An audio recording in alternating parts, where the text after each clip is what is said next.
नमस्कार दोस्तों, मेरा नाम है उज्जवल और आप देख रहे हैं माई पाठशाला। अपने इंग्लिश ग्रामर के 120 रूल्स की सीरीज में आज मैं डिस्कस करने वाला हूँ रूल नंबर 09।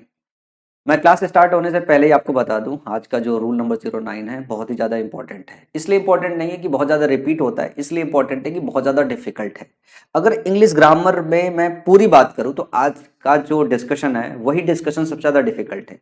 क्यों? क्योंकि आज जो मैं रूल डिस्कस करने वाला हूँ, जो चैप्टर के सेक्शंस कवर करने वाला हूँ, वो ही ना ही कोई टीचर अच्छे से पढ़ा पाता है, ना ही किसी बुक में इसका अच्छा एक्सप्लेनेशन है।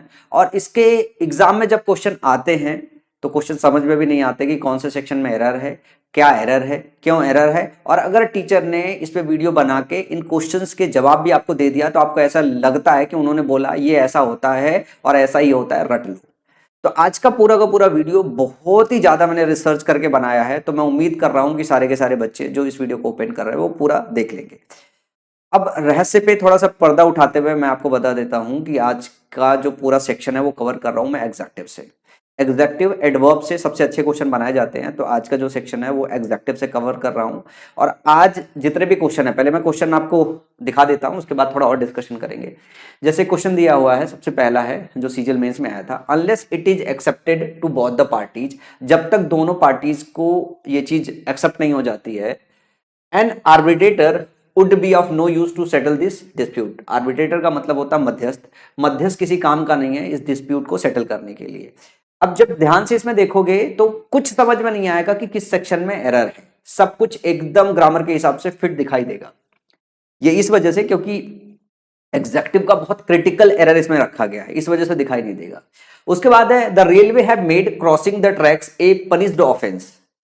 The railway have made crossing the tracks A punished offence. Railway ने जो है ट्रैक को क्रॉस करना एक दंडनीय अपराध घोषित कर दिया है, ऐसा ये सेंटेंस कहना चाह रहा है। लेकिन अगर मैं ध्यान से देखोगे तो शायद हो सकता है 15% 20% बच्चे जो है इसको पिक कर जाए कि कहाँ पे एरर है, लेकिन उनसे हम ये पूछें कि क्यों ये एरर है तो इसका वो जवाब नहीं दे पाएंगे।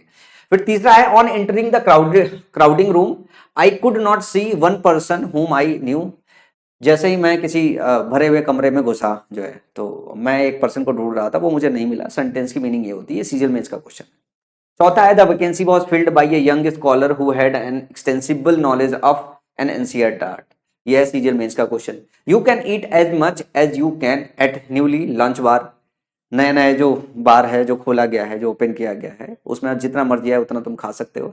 It is a desert place. ये है सीजीएल प्री में क्वेश्चन आया हुआ था। इसके अलावा इसी सेम जो कंसेप्ट कवर करने वाला हूं उस पर कुछ और 4-5 क्वेश्चन है, तो ये सारे के सारे हैं। अब मैं आता हूं मुद्दे की बात कि क्यों ये डिफिकल्ट है, ये स्पेशली क्यों डिफिकल्ट है। जैसे हम एग्जेक्टिव पढ़ते हैं तो एग्जेक्टिव सही से हमें सेंटेंस के अंदर पहचानने नहीं आता। और जब स्पेशली हम वर्ब से एग्जेक्टिव बनाते हैं, मेरी बात ध्यान से सुनना, जब हम वर्ब से एग्जेक्टिव बनाते हैं तो और हमें जो है वो समझ में नहीं आता है। सबसे ज्यादा डिफिकल्ट क्या होता है? एडवांस वर्ब सीखना। एडवांस वर्ब में जब हम बात करते हैं जिरंड की, जब हम बात करते हैं इन्फिनेटिव की, जब हम बात करते हैं पार्टिसिपल की, तो जिरंड एक बार समझ में आ जाता है, इन्फिनेटिव एक बार समझ में आ जाता है, और पार्टिसिपल तो और बिल्कुल समझ में नहीं आता है। तो ये सारे के सारे जो क्वेश्चन है वो क्वेश्चन एग्जेक्टिव के एरर पे बेस्ड है। और दूसरी बात ये है कि ये सारे के सारे जो एग्जेक्टिव हैं वो वर्ब से एग्जेक्टिव बनाए गए हैं। वर्ब से एग्जेक्टिव बनाने के कई सारे तरीके होते हैं, और किसी किताब में वर्ब से एग्जेक्टिव बनाने के सारे तरीके मेंशन नहीं है। किसी भी टीचर के लेक्चर में वर्ब से एग्जेक्टिव बनाने के पूरे तरीके पढ़ाए नहीं जाते आपको। यूट्यूब पे भी आप ध्यान से देखोगे तो टुकड़े टुकड़ों में मिलेगा, लेकिन क्लियर कंसेप्ट कहीं नहीं मिलेगा कि वर्ब से एग्जेक्टिव किस किस तरीके से बनाया जाता है। तो सबसे पहले मैं आज आपको इसकी बेसिक्स डिस्कस करूंगा कि वर्ब से एग्जेक्टिव कैसे कैसे बनाया जाता है। फिर हम आएंगे कि इन सारे क्वेश्चंस में कहाँ एरर है, कैसे आप सही करोगे, और इस तरीके के कोई भी क्वेश्चन आने वाले एग्जाम में आपके सामने आएंगे तो आप उन क्वेश्चंस में एरर नहीं करोगे। तो चलो चलते हैं, सबसे पहले कंसेप्ट पे चलते हैं। पहले कंसेप्ट समझते हैं। कंसेप्ट समझना बहुत जरूरी है। वर्ब से अगर हम बात करते हैं, वर्ब से अगर हमें एग्जेक्टिव बनाना हो, वर्ब से अगर हमें एग्जेक्टिव बनाना हो तो कुछ 4 तरीकों से वर्ब से हम एग्जेक्टिव बना सकते हैं। सबसे पहले वर्ब से एग्जेक्टिव जो बनाते हैं उसको हम प्रेजेंट पार्टिसिपल बोलते हैं। प्रेजेंट पार्टिसिपल कैसे पहचानोगे? प्रेजेंट पार्टिसिपल कैसे पहचानोगे? कई बार क्या होता है, हम प्रेजेंट पार्टिसिपल पास्ट पार्टिसिपल बोल देते हैं, लेकिन परफेक्ट पार्टिसिपल बोल देते हैं, लेकिन हमको पहचानने नहीं आता। पहले आप समझो कि प्रेजेंट पार्टिसिपल कैसे पहचानोगे। और प्रेजेंट पार्टिसिपल होता क्या है, कोई भी जो वर्ब है, कोई भी जो वर्ब है उसके अंदर अगर आप आईएनजी लगा दो, कोई भी वर्ब जो है उसके अंदर अगर आईएनजी लगा दो तो ये कौन सा फॉर्म बनाता है, अगर इसको एग्जेक्टिव की तरह इस्तेमाल कर रहे हो, ध्यान से मेरी बात सुनना, इसको अगर एग्जेक्टिव की तरह अगर इस्तेमाल कर रहे हो तो वो क्या कहलाता है, वर्ब की आईएनजी फॉर्म जो है प्रेजेंट पार्टिसिपल कहलाती है। कंफ्यूजन कहां पे होता है, कंफ्यूजन यहां पे होता है कि हमें एक बात ये पता है कि जो वर्ब की आईएनजी फॉर्म है वो मेन वर्ब की तरह कंटीन्यूअस टेंस में इस्तेमाल होती है, मेन वर्ब की तरह कंटीन्यूअस टेंस में इस्तेमाल होती है। तो बहुत सारे बच्चे ऐसे हैं जिन्हें यही पता नहीं होता है कि वो एग्जेक्टिव की तरह काम कर रहा है या वो मेन वर्ब की तरह काम कर रहा है। रीजन जानते हो क्यों, एग्जेक्टिव अपने बाद नाउन लेता है और मेन वर्ब भी अपने बाद ऑब्जेक्ट लेता है, और ऑब्जेक्ट में नाउन या प्रोनाउन हो सकता है। तो यहां सबसे ज्यादा कंफ्यूजन होता है, और सबसे ज्यादा कंफ्यूजन होता है तो कभी बच्चे को यही समझ में नहीं आता है कि ये जो प्रेजेंट पार्टिसिपल है वो मेन वर्ब है या एग्जेक्टिव है, मेन वर्ब है या एग्जेक्टिव है, तो इसके पहचानने में एरर होता है। अब जैसे इसको समझोगे कैसे, इसको ऐसे एग्जाम्पल के माध्यम से समझ सकते हो, जैसे मैंने बोला इंटरेस्ट, ठीक है ना, जिसमें हम बोल दिया कि रुचि, इंटरेस्ट का मतलब क्या है, रुचि। एग्जाम्पल के फॉर्म में अगर देखोगे तो इंटरेस्टिंग हम इसका क्या बना सकते हैं, इसका हम प्रेजेंट पार्टिसिपल फॉर्म बना सकते हैं जिसको एग्जेक्टिव की तरह यूज कर सकते हैं।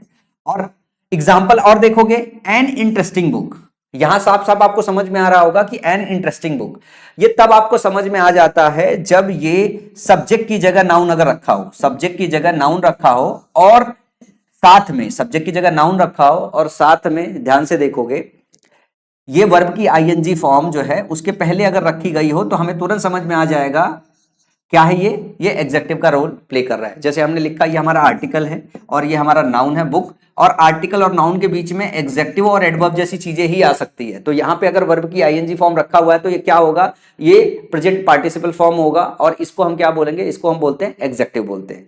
इसी तरीके से देखोगे बोर लिखा हुआ है तो इसको बोरिंग कह सकते हो, ए बोरिंग लेक्चर बोल सकते हो, लेक्चर नाउन है, ये आर्टिकल है, इसके बीच में आया तो ये क्या होगा, ये एग्जेक्टिव होगा। और ये कैसा एग्जेक्टिव होगा, प्रेजेंट पार्टिसिपल फॉर्म होगा वर्ब की, जो एग्जेक्टिव की तरह हम इस्तेमाल कर रहे होंगे। इसी तरीके से अमेज, अमेजिंग, इसका आप बना सकते हो जो है ING form. And amazing performance बोल सकते हो, परफॉर्मेंस हमारा नाउन हो गया और ये हमारा आर्टिकल हो गया और बीच में पड़ा हुआ है तो ये हमारा क्या हो सकता है, ये हमारा एग्जेक्टिव।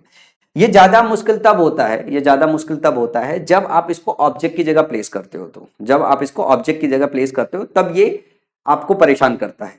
पहले इसकी बेसिक समझ लो, अभी क्वेश्चन में मैं आपको सारा समझा दूंगा कि आप पहचानोगे कैसे। प्रेजेंट पार्टिसिपल के बाद अगर हम बात करते हैं तो पास्ट पार्टिसिपल होता है। पास्ट पार्टिसिपल को आप ऐसे समझ सकते हो ईडी फॉर्म, क्या समझ सकते हो, ईडी फॉर्म, ईडी फॉर्म। जैसे मैंने बोला इंटरेस्ट, तो इसमें आप अभी आपने इंटरेस्टिंग बनाया, इसका इंटरेस्टेड भी बना सकते हो, इसका ईडी भी एग्जेक्टिव की तरह इस्तेमाल कर सकते हो। जैसे लिखा है ना, she is interested in science, she is interested in science, तो सी इज इंटरेस्टेड लिखा हुआ है ना, तो ये क्या है, ये एग्जेक्टिव है। जब आप लिंकिंग वर्ब पढ़ोगे तो आपको ये पता होगा, सी इज इंटरेस्टेड लिखा हुआ ना, वो इंटरेस्ट ले रही है, तो she is interested in science है। तो आप उसमें पढ़ोगे कि जो हमारा सब्जेक्ट होता है वर्ब होता है और उसके बाद जो है हमारा जो ऑब्जेक्ट इसका आता है वो सब्जेक्ट कॉम्प्लीमेंट बोला जाता है, और यहाँ पे नाउन प्रोनाउन या एग्जेक्टिव रख सकते हैं। तो ये वाला फॉर्म है सी इज इंटरेस्टेड। लिंकिंग वर्ब जब पढ़ाऊंगा तो वहां समझ में आ जाएगा, लेकिन आप ऐसे समझ लो कि यहाँ पे इंटरेस्टेड क्या है, पास्ट पार्टिसिपल फॉर्म है, ये एग्जेक्टिव की तरह काम कर रहा है। बोर की बात है, सेम उसी को, इसको बोर्ड भी कह सकते हैं। ही फेल्ट बोर्ड, उसने फील किया बोर्ड। यहां पे जो है ना, ये आपका क्या है, एग्जेक्टिव है, और यहां समझना मुश्किल होता है कि ये एग्जेक्टिव है। यहां पे अमेज, अमेज्ड, देवर अमेज्ड, देवर अमेज्ड, यहां पे भी अमेज्ड क्या है, एग्जेक्टिव है। और ये तीन के तीनों यहां पे इंटरेस्टेड, बोर्ड और अमेज सब्जेक्ट कॉम्प्लीमेंट है। जो सब्जेक्ट कॉम्प्लीमेंट होता है वो नाउन प्रोनाउन या एग्जेक्टिव हो सकता है। लिंकिंग वर्ब का चैप्टर मैं इसी रूल में एक जगह कवर कराऊंगा तो इसका डिटेल एक्सप्लेनेशन दूंगा, लेकिन मोटा मोटा आप ऐसे समझो कि ये भी एग्जेक्टिव है, इसके पहले आईएनजी फॉर्म है, वो भी एग्जेक्टिव है। तो दो तरीके का डिस्कशन हो गया। इसके बाद अगर हम बात करें, पास्ट पार्टिसिपल से भी डिराइव किया जाता है। जैसे कुछ ऐसे वर्ब है, कुछ ऐसे वर्ब है जिनकी ईडी थर्ड फॉर्म नहीं बनती है, जिनकी ईडी थर्ड फॉर्म नहीं बनती है, उनका अलग तरीके से जो है थर्ड फॉर्म बनता है। जैसे फ्रीज का फ्रोजन थर्ड फॉर्म बनता है, ब्रिक का ब्रोकन जो है ब्रिक का ब्रोकन थर्ड फॉर्म बनता है, स्वेल का स्वैलोइन थर्ड फॉर्म बनता है। यूजुअली जब हम एग्जेक्टिव बनाते हैं तो हम थर्ड फॉर्म का इस्तेमाल करते हैं। तो जिनका ईडी फॉर्म बनता है तो उनका हम ईडी वाला वर्जन लेते हैं, जिनका ईडी नहीं होता तो उनका थर्ड फॉर्म इस तरीके से लेते हैं। तो जैसे फ्रोजन लिखा हुआ ना, तो फ्रोजन लेग क्लिक्स बोल सकते हो, ब्रोकन ग्लास बोल सकते हो, सोलेन एंकल बोल सकते हो। तो ये सब क्या है, नाउन है, ये सब नाउन है। इन नाउन की विशेषता बताने वाले शब्द क्या है, जो लेक है हमारी कैसी, वो जमी हुई है, ग्लास हमारा है टूटा हुआ है, एंकल हमारी है जो स्वेल हो गई है, मतलब चोट लग गई है, उसमें उबार आ गया है, फूल गई है। तो Solan ankle, broken glass, frozen lake, तो ये आपके क्या है, ये आपके एग्जेक्टिव हैं। तो तीन तरीके का वर्ब से एग्जेक्टिव बनना आप सीख पाए हो। अगर वर्ब में आईएनजी लगा दोगे तो वो एग्जेक्टिव होगा, वर्ब में अगर ईडी लगा दोगे तो एग्जेक्टिव हो जाएगा। वो भी कब, जब वो नाउन की विशेषता बताने के लिए आए। अगर वो नाउन की विशेषता बताने के लिए नहीं आ रहा है तो आपको सेंटेंस के अंदर चेक करना पड़ेगा। ऐसा तो नहीं है कि वो मेन वर्ब का फॉर्म है आईएनजी वाला कंटीन्यूअस टेंस का, उसके साथ is are am was verb के बाद वो प्लेस होता है, इससे भी आप उसको डिफरेंशिएट कर सकते हो मेन वर्ब को। इसके बाद बात करते हैं, यहां तक तो फिर भी पार्टिसिपल एक बार समझ में आ जाता है, लेकिन अगली जो चुनौती आती है वो और बड़ी चुनौती आती है। अगली चुनौती आती है कुछ सफिक्सेस जोड़ के वर्ब में हम क्या बनाते हैं, कुछ सफिक्सेस जोड़ के हम वर्ब में बनाते हैं जो है उनका एग्जेक्टिव फॉर्म। जैसे हम जोड़ते हैं एबल, हम आईबीएलई जोड़ते हैं, हम जोड़ते हैं आईवीई, हम जोड़ते हैं ओयूएस, हम जोड़ते हैं ईएनटी और हम जोड़ते हैं एएनटी। ये सफिक्स जोड़ के हम वर्ब के अंदर जो है क्या बना लेते हैं, हम बना लेते हैं जो है एडजेक्टिव। जैसे रिलाई है, रिलायबल बना लेते हैं, रिलायबल कोई चीज है, रिलायबल फ्रेंड हो सकता है, इसके आगे कोई भी आप नाउन लगा दो, इसके आगे नाउन। डिस्ट्रॉय का डिस्ट्रक्टिव बना सकते हो, डिस्ट्रक्टिव थिंग लिख सकते हो, नाउन अगर यहां पे डाल दो तो ये क्या है, ये एग्जेक्टिव की तरह काम करेगा। परसिस्ट है तो परसिस्टेंट बना सकते हो इसका, क्रिएट है क्रिएटिव बना सकते हो, क्रिएटिव डिजाइन जैसे कई बार लिख के आता है। सेंस है तो सेंसिबल हो गया, सेंसिबल पर्सन आप लिख सकते हो। तो ये जोड़ के, ये सारे के सारे सफिक्स जोड़ के जो है आपके वर्ब से एग्जेक्टिव बनाए जाते हैं। सबसे बड़ी परेशानी यह है कि आपको यह समझना पड़ता है कि कब आप एबल जोड़ोगे, कब आईबीएलई जोड़ोगे, कब आप आईवी जोड़ोगे, कब आप ओयूएस जोड़ोगे, कब आप ईएनटी जोड़ोगे, कब आप एएनटी जोड़ोगे। तो जब आपको इंग्लिश ग्रामर का कोर्स पढ़ाया जाता है तो यह सिखाया नहीं जाता है कि किन किन केसेस में आप एबल जोड़ोगे, किन मीनिंग में आप आईबीएलई जोड़ोगे, किन मीनिंग में आईवीई जोड़ोगे, किन मीनिंग में ओयूएस जोड़ोगे, किन मीनिंग में ईएनटी जोड़ोगे और किन मीनिंग में एएनटी जोड़ोगे। तो मैं आज आपको समझाई दे रहा हूं, ये चार्ट है, ये चार्ट आप याद रख सकते हो। एबल वर्ब के अंदर तब आप जोड़ते हो जब आपको एबिलिटी बताना हो या पॉसिबिलिटी बताना हो। पॉसिबिलिटी का मतलब संभावना बताना हो, क्या बताना हो, संभावना बताना हो।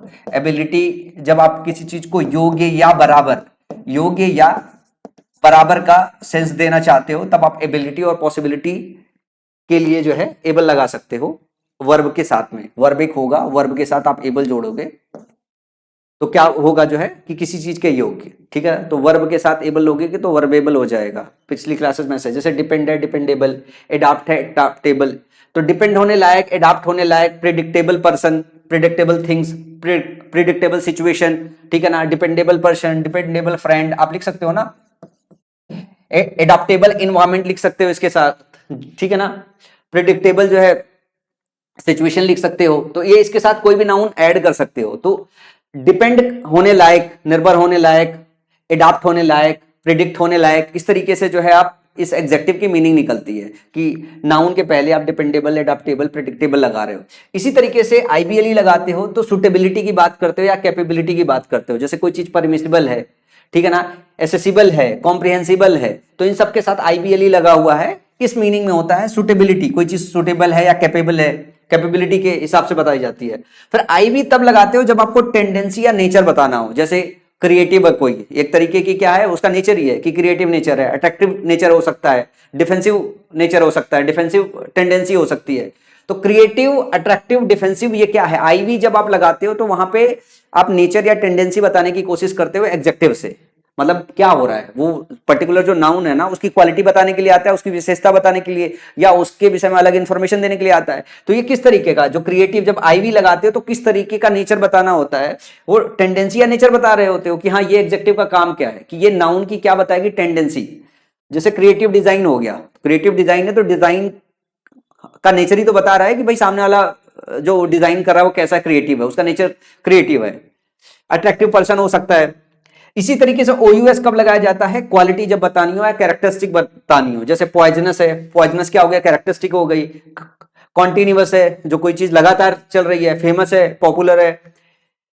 इसी तरीके से ईएनटी लगाते हो जब आपको स्टेट या क्वालिटी बतानी हो किसी चीज की, जैसे डिफरेंट हो गया कोई चीज, ओबीडियंट हो गया, परसिस्टेंट हो गया, तो ये सारे के सारे क्या है, डिफरेंट, ओबीडियंट, परसिस्टेंट। ईएनटी जो लगा हुआ है ये क्या बता रहा है, ये एग्जेक्टिव। वर्ब में ईएनटी लगा रहे हो, ध्यान से, ये वर्ब में ईएनटी जोड़ रहे हो, और वर्ब में जब ईएनटी जोड़ोगे तो ऑनगोइंग एक्शन या टेंडेंसी बताने की कोशिश करते हो, जैसे डोमिनेंट है कोई, dominant person, observant person, resistant things. तो इस तरीके से आप इन सबके साथ नाउन लगा सकते हो, इन सबके साथ नाउन लगा सकते हो। अब देखो ये चीज एक बार में याद नहीं होगी, ये चार्ट है, आपको याद रखना पड़ेगा कि जब भी हमें एबिलिटी या पॉसिबिलिटी की बात करनी हो तो हम एबल का इस्तेमाल करते हैं, सफिक्स का, आईबीएल का इस्तेमाल करते हैं सुटेबिलिटी या कैपेबिलिटी बनाने के लिए, आईवी की बात करते हैं टेंडेंसी और नेचर बताने के लिए, और ओयूएस लगाते हैं क्वालिटी और कैरेक्टरिस्टिक बताने के लिए, ईएनटी लगाते हैं स्टेट और क्वालिटी बताने के लिए, एएनटी लगाते हैं ऑनगोइंग एक्शन और टेंडेंसी बताने के लिए। अब आते हैं क्वेश्चंस पे, अब आते हैं क्वेश्चंस पे, जो क्वेश्चंस आए हुए हैं। अब जरा ध्यान से देखना, सबसे पहला क्वेश्चन करेंगे, unless it is accepted to both the parties an arbitrator would be of no use to settle this dispute. अब यहाँ पे कुछ बच्चों को शायद कुछ चीजें यहाँ पे समझ में नहीं आएगी, तो मैं थोड़ा ब्रीफ दे देता हूं उसको। जैसे लिखा इट इज एक्सेप्टेड लिखा हुआ है, तो देखो एक फॉर्म होती है जहां पे इज आर मतलब एक सेंटेंस का रूप होता है, is are am main verb की तरह काम करता है, ये हमेशा याद रख लो। इज आर एम जब मेन वर्ब की तरह काम कर रहा हो तो इधर सब्जेक्ट रखते हैं और इधर सब्जेक्ट का कॉम्प्लीमेंट रखते हैं। इधर हम नाउन रख सकते हैं या प्रोनाउन रख सकते हैं, या फिर यहां पे हम एग्जेक्टिव रख सकते हैं। तो जरा ध्यान से देखो, जैसे लिखा इट इज एक्सेप्टेड लिखा हुआ है, तो जो इज है यहां पे ये क्या है, मेन वर्ब। कैसे पहचानोगे, अगर ये हेल्पिंग वर्ब होता तो इसके बाद मेन वर्ब आता, और मेन वर्ब आने की बात किया जाए तो मेन वर्ब आईएनजी फॉर्म में आएगा या वर्ब की थर्ड फॉर्म आएगी। तो आप बोलोगे सर वर्ब की थर्ड फॉर्म तो है, वर्ब की थर्ड फॉर्म कब आती है, जब सेंटेंस पैसिव वॉइस में हो। सेंटेंस एक्टिव वॉइस में है तो वर्ब की आईएनजी फॉर्म आएगी। तो आपको यहां ये समझना पड़ेगा कि इज के बाद आपके पास ये जो एक्सेप्टेड दिया हुआ है वर्ब का ईडी फॉर्म है, तो केस क्या बनेगा कि इज आर एम जो यहां पे रखा हुआ है वो हमारा है क्या, वो हमारा मेन वर्ब है, और ये जो यहां पे आ रहा है वो हमारा एग्जेक्टिव है। और अगर ये एग्जेक्टिव है तो इसको सब्जेक्ट कॉम्प्लीमेंट भी बोलते हैं, और ये जो एग्जेक्टिव है वो एक्सेप्टेड लिखा हुआ है, ये वर्ब की ईडी फॉर्म लगाई गई है, लिखा हुआ है unless it is accepted to both the parties.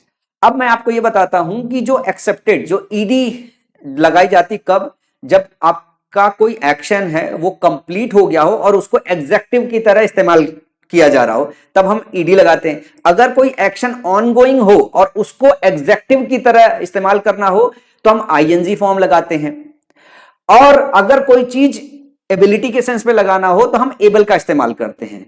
तो इस सेंटेंस की मीनिंग जैसे ही समझोगे, unless it is acceptable to both the parties. अब जब यहां पे एक्सेप्ट के साथ एक्सेप्टेबल लगाओगे तब इसका मतलब होगा कि जब तक ये जो है दोनों पार्टीज के सहमति योग्य नहीं होगा तब तक जो मध्यस्थ है वो किसी काम का नहीं है, वो डिस्प्यूट सेटल नहीं कर पाएगा। यहां पे कोई एक्शन खत्म नहीं हो रहा है, यहां पे ये बताना था कि unless it is acceptable to both the parties, जब तक दोनों पार्टीज की सहमति के योग्य कोई चीज नहीं होगी तब तक जो मध्यस्थ है वो किसी काम का नहीं होगा, वो मैटर को जो है डिस्प्यूट को सेटल नहीं कर पाएगा। तो यहां पे जो एरर है वो है एक्सेप्ट की जगह एक्सेप्टेबल करना है। अब ये जो एरर है ना, इसलिए मैंने बोला कि आज की क्लास सबसे ज्यादा डिफिकल्ट है, क्योंकि इसमें आपको 2-3 बार रिवीजन लेना पड़ेगा। अब इसको 2x 1.5x पे चला के जो है देख नहीं सकते, वरना समझ में नहीं आएगा। अदरवाइज आप रट के चले जाओगे कि इस क्वेश्चन में एक्सेप्टेड की जगह एक्सेप्टेबल कर दो। आइडली टीचर ही बता के चले जाते हैं यहाँ एक्सेप्टेड नहीं चाहिए, एक्सेप्टेबल चाहिए, ये बता के चले जाएंगे, लेकिन उसका रीजन जब तक नहीं समझोगे मैं दूसरा क्वेश्चन बना दूंगा, आपको समझ में नहीं आएगा। और 1-2 क्वेश्चन नहीं बने हैं, ये प्रीवियस ईयर के क्वेश्चन उठा के लेके आया हूं, देखो कितने सारे क्वेश्चन बने हुए हैं। जैसे ये क्वेश्चन नंबर दूसरा है, the railway have made crossing the tracks A punished offence. The railway have made crossing the track A punished offence. Offence हमारा नाउन है, जरा ध्यान से देखना, ये हमारा आर्टिकल है, ये हमारा आर्टिकल है, और आर्टिकल और नाउन के बीच में अगर एक ही शब्द आए तो वो एग्जेक्टिव होता है। आर्टिकल और नाउन के बीच में अगर एक ही शब्द आए तो हमारा क्या होता है, एग्जेक्टिव होता है। अब एक से ज्यादा अगर आर्टिकल और नाउन के बीच में आ जाए तो उसमें एडजेक्टिव एडवर्ब दोनों होते हैं। तो जैसे हमने बात किया, तो यहाँ पे पनिश जो हमने लिखा वो हमने एडजेक्टिव की तरह इस्तेमाल किया है। अब जरा ध्यान से देखो, अगर लिखा है ना the railway have made, railway ने बनाया है crossing the track, crossing the track, track को क्रॉस करना, पनिश्ड ऑफेंस लिखा हुआ है। पनिश्ड ऑफेंस मतलब जो ऑफेंस है वो पनिश्ड है, मतलब अब ऐसा नहीं है कि वो और पनिश हो सकता है। तो यहां पे आप ध्यान से देखो, आपको इसको क्या करना था, पनिशेबल करना था। पनिशेबल करना था। अब आपकी मीनिंग सही निकल के आएगी कि जो रेलवे ने है रोड को क्रॉस करना जो है वो पनिशेबल ऑफेंस बनाया है, मतलब अगर किसी ने रोड क्रॉस किया तो वो पनिश करने योग्य जो है उसका ऑफेंस हो जाएगा, पनिश करने योग्य उसका ऑफेंस हो जाएगा। तो ये जो होगा वो पनिश की जगह क्या चाहिए, जो मीनिंग चाहिए वो योग्य होने के सेंस में, बराबर होने के सेंस में चाहिए कि जो उसने क्रॉस किया है वो ऑफेंस कर दिया है उसने, और वो जो ऑफेंस है वो माफ करने योग्य नहीं है, पनिशेबल ऑफेंस हो गया है। तो यहां पे बराबरी की बात हो रही है कि जो वो क्रॉस कर रहा है उससे वो ऑफेंस हुआ, और वो ऑफेंस किस तरीके का ऑफेंस हो गया, वो पनिश करने योग्य हो गया। तो यहां पे पनिश की जगह हम पनिशेबल लगाएंगे। अब इसके बाद अगला क्वेश्चन जरा ध्यान से देना, on entering the crowding room, on entering the crowding room. जब हम बात करते हैं क्राउडिंग रूम तो इस चीज को अगर ऐसे देखो, ये रूम है आपका, ये हो गया नाउन, ठीक है ना। अब जो क्राउडिंग लिखा हुआ है वो आर्टिकल और नाउन के बीच में आ रहा है, मतलब ये क्या हो गया, ये एग्जेक्टिव हो गया। अगर आप क्राउडिंग रूम कह रहे हो तो इसका मतलब है कि क्राउड हो रहा हुआ रूम, मतलब एक्शन अभी कंटिन्यूअस है, अभी रूम पूरा भरा नहीं है। अगर रूम पूरा भरा हुआ नहीं है तो आई कुड नॉट सी 1%, अगर रूम भरा नहीं हुआ है तो मैं चेक कर सकता हूं। सेंटेंस में मीनिंग क्या देनी थी, on entering the crowded room, मतलब रूम ऑलरेडी क्राउडेड हो चुका था, एक्शन कंप्लीट हो चुका था उसके भरने का। अब इसको एग्जेक्टिव की तरह इस्तेमाल करना है, तो on entering the crowding room नहीं होगा, क्या होगा, crowded room, crowded room. I could not see 1% whom I knew। अगला क्वेश्चन है चौथा, जरा ध्यान से देखना, the vacancy was filled by a young scholar who had an extensible knowledge of the ancient art. अच्छा, ये क्वेश्चन किसी और क्लास में लेनी थी मेरे को, लेकिन आ गया है। देखो एक्सटेंसिबल यहां पे इस्तेमाल हुआ है IBLE, और एक होता है एक्सटेंसिव, नहीं है अच्छी सी क्लास है। एक्सटेंसिबल वर्सेस एक्सटेंसिव, दोनों की मीनिंग में फर्क है, एक शब्द होता है एक्सटेंसिव, एक होता है एक्सटेंसिबल। अब जब हम एक्सटेंसिव बोलते हैं तो इसका मतलब होता है अगाह या बहुत ज्यादा नॉलेज। एक्सटेंसिव जो होता है वो बहुत ज्यादा नॉलेज को, नॉलेज की ग्रेविटी बता रहा है कि भाई उसके बाद बहुत एक्सटेंसिव नॉलेज है। एक्सटेंसिव का मतलब होता है बहुत ज्यादा, और एक्सटेंसिबल का मतलब होता है कोई चीज एक्सटेंड करने योग्य। यहां पे बराबरी की बात आती है कि एक्सटेंड करने योग्य, एक्सटेंसिबल है कोई चीज तो एक्सटेंड किया जा सकता है। एक्सटेंसिव का मतलब होता है कि ज्यादा, एक्सटेंसिव का मतलब है ज्यादा। तो यहां पे जो एडजेक्टिव इस्तेमाल है वो सुटेबल एडजेक्टिव नहीं है, यहां पे एक्सटेंसिबल की जगह क्या होना चाहिए, एक्सटेंसिव होना चाहिए। अगले क्वेश्चन की बात करते हैं, क्वेश्चन नंबर 5वां, you can eat as much as you can at newly launch bar. देखो यहां पे लिखा हुआ एट जो है हमारा प्रीपोजिशन है, प्रीपोजिशन हमेशा अपने बाद ऑब्जेक्ट लेता है। प्रीपोजिशन अपने बाद जो ऑब्जेक्ट लेगा, क्योंकि इसके बाद और कुछ नहीं है, तो जो बार हो गया ये हमारा नाउन हो गया, और नाउन के पहले आर्टिकल नहीं आया, दो शब्द आया है, तो क्या होगा, एक एडजेक्टिव होगा और एक एडवर्ब होगा। तो इधर वाला जो होता है वो होता है एडवर्ब, ये सीक्वेंस रखता है, और ये हो गया एडजेक्टिव। जब एडजेक्टिव की बात कर रहे हैं तो हमने जो लॉन्च है ये हमारा वर्ब है, तो वर्ब को एडजेक्टिव में कन्वर्ट करके रखेंगे ना, वर्ब को सीधे सीधे रख दिया गया है। तो अब यहां पे आपको ये देखना है कि हम लॉन्च्ड रखें, लॉन्चिंग बार रखें, लॉन्चेबल बार रखें, या और कोई सफिक्स लगा सकते हैं। तो आपको समझ में आएगा कि खाना तो आप तब खाओगे, you can eat as much as you can, आप खाना तो तब खाओगे जब बार ऑलरेडी लॉन्च हो चुका होगा, मतलब वो एक्शन, उसके लॉन्च करने का एक्शन खत्म हो गया होगा। तो यहां पे क्या होगा, अगर एक्शन खत्म हो गया है तो आपको पास्ट पार्टिसिपल इस्तेमाल करना है, तो यहां पे लॉन्च की जगह क्या होगा, लॉन्च्ड बार होगा, लॉन्च्ड बार होगा, अब जाके सेंटेंस सही होगा। इसके बाद अगर बात करूं क्वेश्चन नंबर 6 की, it is a desert place, same वही है, इट के साथ इज लिया है, ए लिया है इधर पे, और जो प्लेस है नाउन है। आर्टिकल और नाउन के बीच में अगर एक शब्द है तो वो क्या होता है, वो एग्जेक्टिव होता है। और अगर वर्ब को एग्जेक्टिव की जगह रखते हैं तो आपको क्या बताना है, आपको या तो डिजर्टिंग प्लेस लिखो, डिजर्टेड प्लेस लिखो, या कोई और रखो, वर्ब को सीधे सीधे नहीं रख सकते। तो यहां पे इट इज ए डिजर्टिंग प्लेस, जो सेंटेंस कहना चाहता है वो ये कहना चाहता है ये जो प्लेस है ना ये छूटा हुआ है एकदम से, यहाँ पे कोई आता जाता नहीं है, तो यहाँ पे डिजर्टेड प्लेस लिखना था, यहाँ पे डिजर्टेड प्लेस लिखना था। तो यहाँ पे ईडी वाला फॉर्म आएगा, पास्ट पार्टिसिपल, मतलब यहाँ पे कोई आता जाता नहीं है, वो एक्शन ऑलरेडी, मतलब इस तरीके का समझाना चाह रहा है। डिजर्ट जो इस्तेमाल होता है वो रेगिस्तान के लिए इस्तेमाल होता है, और वर्ब का जब सेंस निकालना होता है तो यही मतलब होता है कि वहां कोई आता जाता नहीं है, सुनसान पड़ा हुआ है। तो ये बताना ये चाहता है ये बहुत सुनसान प्लेस है, मतलब वहां कोई आता जाता नहीं, इसे लोगों ने छोड़ दिया है, तो it is A deserted place होगा, क्योंकि एक्शन ऑलरेडी हो चुका है कि यहाँ कोई आता जाता नहीं है। डिजर्टिंग प्लेस नहीं लिख सकते हो कि नहीं, अब इसको उस तरीके के प्लेस में बनाया जा रहा है कि भैया यहाँ कोई आएगा जाएगा नहीं। तो आपको धीरे धीरे प्रैक्टिस से ये चीज समझ में आती है। जो थोड़े अच्छे बच्चे हैं, जैसे BSc वाले बच्चे, जो बीटेक होल्डर वाले बच्चे हैं, इस बात को बहुत आसानी से समझ जा रहे होंगे। उन बच्चों को ज्यादा परेशानी होगी जो गांव देहात के हैं और जिन्होंने अंग्रेजी पढ़ना भी 7वीं 8वीं स्टैंडर्ड से स्टार्ट किया है, पहली से लेकर 5वीं कक्षा तक तो अंग्रेजी होती नहीं अपने प्राइमरी स्कूल्स में, तो उनके लिए बहुत बड़ा पेन होने वाला है ये वाला, स्पेशली ये वाला क्लास। इससे देखो हमेशा क्वेश्चन नहीं आता। मैं सबसे पहले बात बता दूं कि एग्जेक्टिव में बहुत जगह से क्वेश्चन बन सकता है, जरूरी नहीं है कि इससे क्वेश्चन बने। प्रीवियस ईयर में कई सारे क्वेश्चन बने हैं। जब ये क्वेश्चन बनता है तो सबसे डिफिकल्ट क्वेश्चन की कैटेगरी में आता है। जितना मैं पढ़ा रहा हूं अगर उसको 2-3 बार आप रिवाइज कर लोगे तो इसके बाहर कुछ नहीं आएगा। इसको 2-3 बार एक बार रिवाइज कर लोगे तो आपको चीजें सारी समझ में आ जाएगी। स्पेशली अगर क्वेश्चन याद रह गया तो, क्वेश्चन याद रह गया तो इसका जो टोन है वो याद रह जाएगा। तो जब भी कोई क्वेश्चन आएगा तो रिदम में समझ में आ जाएगा, अच्छा यहां गलती है। अगला क्वेश्चन है, a chill wind blue and icy finger है, फिगर लिखा हुआ है, icy finger of death crept up my spine. देखो ये बोला जा रहा था कि बहुत चिल विंड बह रही थी। तो आर्टिकल है, ये नाउन है, इसके बीच में ये एग्जेक्टिव है, और चिल क्या, चिल करना है जो ठंडा है, ठीक है ना, तो ये हमारा वर्ब है। अगर वर्ब है इसको अगर एग्जेक्टिव की तरह इस्तेमाल करना है तो चिलिंग विंड लिख सकते हैं या चिल्ड विंड लिख सकते हैं। तो क्या कहना चाह रहा है, कहना ये चाह रहा है कि जो हवा बन रही बह रही है वो बहुत ठंडी है, मतलब ऑलरेडी वो ठंडी हो चुकी है। ऐसा तो नहीं है कि ठंडी हो रही है फिर घूम रही है, वो ठंडी हो गई है वो मेरे पास से गुजर रही है। तो यहां पे क्या होगा, यहां पे होगा a chilled wind blue and icy finger of death crept up my spine. अगला क्वेश्चन है, जरा ध्यान से देखना। We in India can look forward to a comfortable and settle life in the 21st century. हम इंडिया में जो है एक कंफर्टेबल और सेटल लाइफ जो है पसंद करते हैं, ऐसा सेंटेंस कहना चाहते हैं। अगर आपको रिदम याद है तो जरा ध्यान से देखो, यहाँ पे कंफर्टेबल एंड सेटल लिखा है, आर्टिकल ए है, उसके बाद कंफर्टेबल ये आपका एग्जेक्टिव हो गया और इसके साथ दूसरा एग्जेक्टिव जोड़ा गया है सेटल लाइफ, ये लाइफ आपका नाउन हो गया। अब ये जो सेटल होता है ये होता है वर्ब। तो वर्ब को एग्जेक्टिव की तरह इस्तेमाल करने के लिए इसका रूप बदलना पड़ेगा, या तो सेटलिंग लाइफ लिखो या सेटल्ड लाइफ लिखो, या फिर तो यूजुअली आम जिंदगी में जो है इस्तेमाल होता रहता settled life, settled life, settled होना चाहते हैं, सेटल्ड होना चाहते हैं। तो उससे भी बच्चों को याद रह जाएगा कि यहाँ पे हम पास्ट पार्टिसिपल फॉर्म इस्तेमाल करेंगे, तो हम क्या करेंगे यहाँ पे सेटल्ड लाइफ का इस्तेमाल करेंगे। सेटलिंग लाइफ नहीं लिख सकते हो, सेटल्ड लाइफ होगा यहाँ पे। अगला है, being a well known scientist he was invited to deliver a lecture on artificial intelligence. ये सीजीएल मेंस का क्वेश्चन है। अगर अगर ये रूल आप पढ़ के गए हो तो ये क्वेश्चन पढ़ते ही सेकंड्स में सॉल्व कर लोगे। जैसे यहाँ पे लिखा हुआ है वेल नो साइंटिस्ट, यहाँ एक तो रिदम ब्रेक हो जाएगा। पहला ऐसा क्वेश्चन है इतने सारे क्वेश्चन में जिसमें रिदम ब्रेक हो रहा है, क्योंकि हम आम जिंदगी में non scientist, non person, non हमेशा सुनते रहते हैं। तो वहां से समझ में आ जाएगा कि ये नॉन लिखा होने की जगह नॉन होना चाहिए, और ये जो नॉन है ये पास्ट पार्टिसिपल का मॉडिफाइड वर्जन है, या यूं कह दो जो है पार्टिसिपल एक टर्म पढ़ाया जाता है वो है, मतलब ये थर्ड फॉर्म है वर्ब की।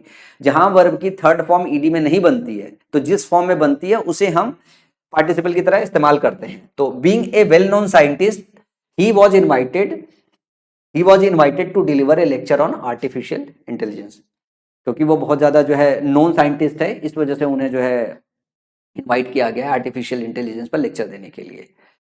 फिर आज की क्लास का आखिरी क्वेश्चन है, Ajay glanced up at her laughing and watched her intently. देखो, Ajay glanced up at her laughing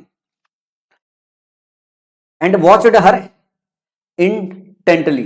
कई बार क्या होता है, जैसे लाफ आपका क्या है, लाफ आपका वर्ब है। अब वर्ब में आईएनजी लगाए हो तो या तो ये मेन वर्ब की तरह काम करेगा या तो ये एग्जेक्टिव की तरह काम करेगा। किसकी तरह काम करेगा, या तो मेन वर्ब की तरह काम करेगा या तो एग्जेक्टिव की तरह काम करेगा। अब जरा ध्यान से देखो, जो हर है क्या है, हर क्या है सबको पता होना चाहिए, पजेसिव एग्जेक्टिव है। पजेसिव एग्जेक्टिव अपने बाद क्या लेता है, पजेसिव एग्जेक्टिव अपने बाद नाउन लेता है, तो हर के बाद नाउन आना चाहिए। यहां नहीं है तो कहीं आगे आना चाहिए। तो लाफिंग एंड वॉच्ड हर, ये पूरा सेक्शन ही अलग हो गया है, मतलब glanced up at her laugh and watched her intently. तो यहां पे जो लाफिंग दिया हुआ है ये एग्जेक्टिव फॉर्म रखा गया है कंफ्यूज करने के लिए। जो है यहां पे आपको चाहिए नाउन, और जो नाउन होता है वो होता है लाफ, हंसी, ये नाउन की तरह भी इस्तेमाल करते हैं हम। तो वॉच्ड एट हर लाफ होगा यहाँ, ना कि लाफिंग। यहाँ जो चाहिए यहाँ पे नाउन चाहिए, ना कि आपको यहाँ पे आपको जो है एग्जेक्टिव चाहिए। और वर्ब को नाउन की तरह इस्तेमाल करने के लिए, जैसे वॉक है तो हम अगर ए वॉक लिख लेते हैं आर्टिकल ए का इस्तेमाल करके, एन का इस्तेमाल करके, तो हम उसको नाउन की तरह, वर्ब को नाउन की तरह इस्तेमाल कर सकते हैं। इस पे भी आएंगे किसी रूल में चर्चा करने के लिए जो है।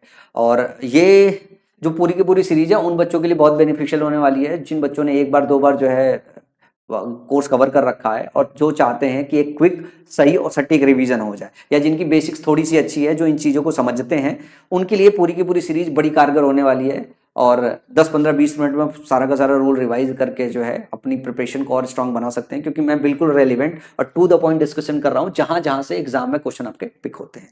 तो आज की क्लास में इतना ही। उम्मीद करता हूँ कि ये जो सबसे बड़ी प्रॉब्लम है, आज मैंने इसे आपको समझाने की कोशिश की। अगर इसको समझने में कोई इशू रह गया है, आप चाहते हो कि इस पर कुछ और एक्सप्लेनेशन, कुछ समझने में इशू रह गया है, तो नीचे कमेंट सेक्शन बताना है। आप ये चाहते हो कि इस पे और कई सारे क्वेश्चन अगर डिस्कस किए जाए, तो मैं एक सेपरेट वीडियो में जो है इस पर्टिकुलर आज के सेशन पे बेस जो है 10 15 20 क्वेश्चन और करा दूंगा, ताकि ये चीजें पूरी तरीके से याद हो जाए जो है। तो मिलते हैं अगली वीडियो में रूल नंबर 10 में।